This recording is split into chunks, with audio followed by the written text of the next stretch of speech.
Hey everyone, it's Rock for Cash, People's Champ, coming to you live from Cash Stadium. Welcome back to the channel and welcome back to another post-season review. We got up to April in the last video, so I thought I'd just get on to see what's happened in the NFL in May and June. Just run through a few bits and pieces.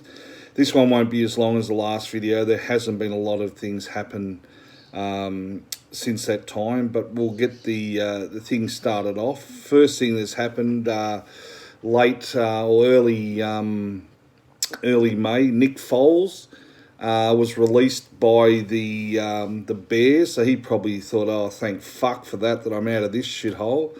So they've released him. They've got Justin Fields as their starter and Trevor Siemian as their backup, so they probably thought, well, they don't really need him. So yeah, Nick Foles, off he goes. All right, we'll keep moving forward. Big news early May too. Arizona Cardinals wide receiver DeAndre Hopkins has been suspended for the first 6 matches of the NFL season due to performance-enhancing drugs. Big blow to the Cardinals, I suppose. They lost Christian Kirk. So, you know, I don't know. They're going to be fucking shit anyway. They're going to be shit anyway. But now, first 6 games, I'd be backing against them every time. Get on the points bet. I think you'll get some good odds. So yeah, just be wary, coaches, when you're drafting, that DeAndre Hopkins won't play for the first 6 games. The Saints decided to sign one of the Cash's favourites, the Honey Badger, Tyrann Mathieu.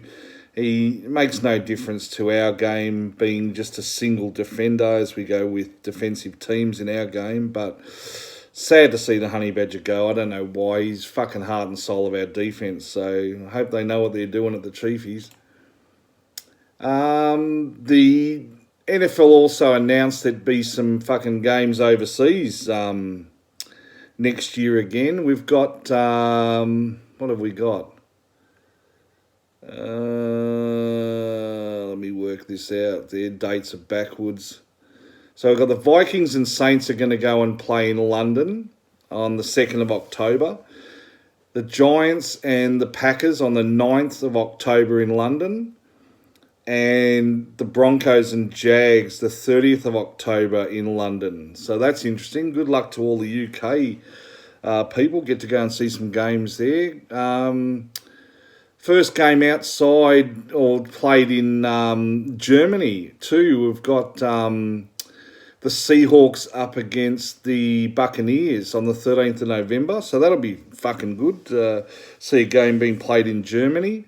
And the 21st of November, the 49ers are playing the Cardinals in Mexico City. So, yeah, so 5 games overseas. That'll play havoc with our league. But anyway, it doesn't matter. Next, the Dolphins signed Sony Michel, one of the Dark Side's favourites. So he's going to the Dolphins. Yeah, it should be interesting. He had 4 touchdowns last year, 845 yards. Had to share a lot of stuff with Darrell Henderson after Cam Akers went down. And then when Cam Akers came back, he probably wasn't really in the hunt either. So probably a good move by him to go. But probably the Dolphins, I don't know whether it was the best place for him. They've got Chase Edmonds, Raheem Mostert, and Myles Gaskin already on their roster. So, yeah, I don't know whether it was a great move by you there, Sonny. But time will tell, as the mongrel would say. Next, the Saints. Following up from the last video, this guy got released, but now he's been signed. Jarvis Landry is now dropped into the New Orleans Saints. Again, I haven't got any, it's an undisclosed contract, it says here. So, yeah, interesting to see how he goes there. Good luck to you there, Jarvis. Probably needed the change. Something not relating to our game as such, but New Orleans Saints legend Drew Brees no longer will be commentating. Only lasted 1 year, so obviously great quarterback, shit commentator.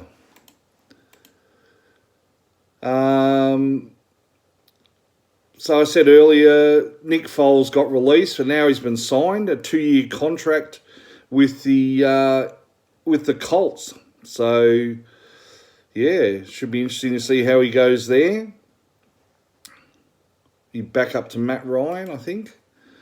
And one of the stories that seems to drag on and on and on, Colin Kaepernick tried out with the Raiders. I can tell you to this point he's still unsigned, but at least he had a crack with someone, so that's good. He hasn't played for about 5 years.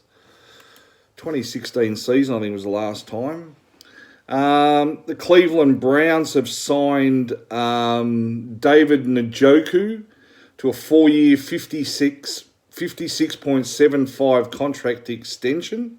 28 million of that's guaranteed, so that's good. Half the money's guaranteed, so that's the sort of stuff I like. So well done to you. Now this is big. This one, Ryan Fitzpatrick. I think everyone's had Ryan Fitzpatrick on their team at one stage or another. 17 seasons. He decided to retire. He'd started 147 games at nine different teams. So yeah, fantastic effort. To play for that many teams is just, you are the whore. Number one whore of the NFL as far as the cash is concerned. He loves it. Loves it. Last video we talked about the Denver Broncos being for sale. Some fucking idiots come in and bought them. Rob Walton. He's the son of the Walmart founder, Sam Walton. He's bought the Denver Broncos for $4.5 billion. Fuck me. That's a lot of money. $4.5 billion. So, anyway, this guy, it's only a dent. He's just pulled it out of his fucking wallet. This guy's worth $58 billion himself. So, he won't miss it. He won't miss it. The fucking interest on his term deposits will pay for it. Aaron Donald is returning in 2022 with a huge contract, huge new contract. 3 years, $95 million. Fucking hell. So that made the Rams defense a must-get in the draft, with him being returning out of retirement. And the Rams also signed Cooper Kupp to a 3-year, $80 million contract extension. So that locks him till 2026. So not sure about the guarantee, but he's a smart white boy. He'll have got at least half of that guaranteed. So well done to you there, Cooper Kupp.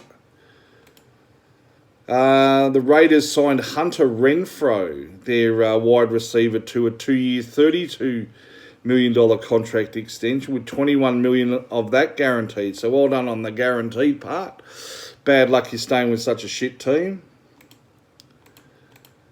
Now this is an interesting one. Not a lot of news about this one just yet, but the NFL could seek a season-long suspension for Deshaun Watson after all that shit from last year. So yeah, they're probably just sitting back a little bit, just waiting. Be very interesting, or very speculative pick to take in the draft, Deshaun Watson. I'd say someone will probably take him in the last round if he's still there and just put him on the bench. But yeah, this one's going to be interesting, so watch his space on this one. Very sad news too happening in May. Rob Gronkowski has announced his retirement again. Tom Brady's favourite asshole has decided to retire. Very, very sad. He played... all up, finished his career with 9,286 yards, 92 touchdowns, and 4 Super Bowl wins. So, you know, he's probably one of the greatest. I don't know the old guys, but in my eyes, he's probably one of the greatest tight ends of all time. So we'll just have to wait and see about that one. What else have we got? That's about it. That takes us up to the end of June. Let me just double check. I've got a feeling there might be a couple of others. Just hang on 1 second there.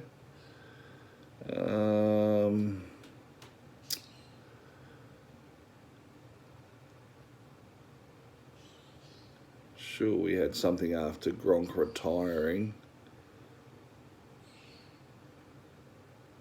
No, that's about it. All right, so that takes us up to the end of June. Today being the 30th of June, end of the financial year and all that sort of stuff. Happy tax eve, or whatever they used to call it when I was in the bank. This used to be the busiest fucking day of the year by miles, the 30th of June. We had to get everything done. Settlements, everything, loans drawn, everything had to be done by today. So I wonder if it's still the same. Anyway, the cash is just rambling now. We've got to 11 minutes. Hopefully you're still watching. Just a hashtag rock for cash in the comments if you're still listening. And cash will be back. We're about a month now away from the NFL draft. So hopefully everyone's doing their preparing of their mock drafts and all that sort of shit. Or like the cash, I'll just rock up on the day and see who I pick up. All right, guys, thanks for that, and I'll speak to you soon. That's a cash out.